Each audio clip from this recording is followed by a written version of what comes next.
দেখাইতেছি এই এদিকে আয়। তোর বিয়ে করার শখ আমি মিটাই দিব আজকে। আয় আমার সাথে আয়। বৌরা তোমরা পালায়। এই আসো।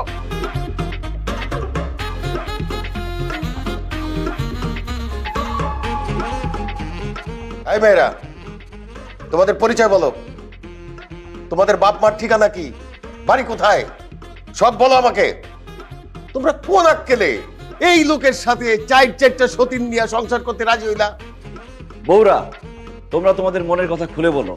আমাকে কতটুকু ভালোবেসে তোমরা আমাকে বিয়ে করেছো ওনাদেরকে জানিয়ে দাও। আসলে আঙ্কেল আমাদের দিন চুক্তি ভাড়া করে নিয়ে আসছে, আমরা টাকার বিনিময়ে কাজ করি। আমাদের সন্ধ্যাবেলা টাকা দিবে, আমরা চলে যাব। রে কি কস এগুলা? কি শিখাই নিয়ে আসলাম আর কি কইতেছে? একটাও টাকা পাবি না কিন্তু। ফাইজলামি নাকি? টাকা না নিয়ে যাব না আমরা। দরকার হলে এখানে আরো 10টা বউ ফোন দিয়ে নিয়ে আসবো, তারপরেও টাকা ছাড়া যাব না আমরা। এই তোরা বয় এখানে।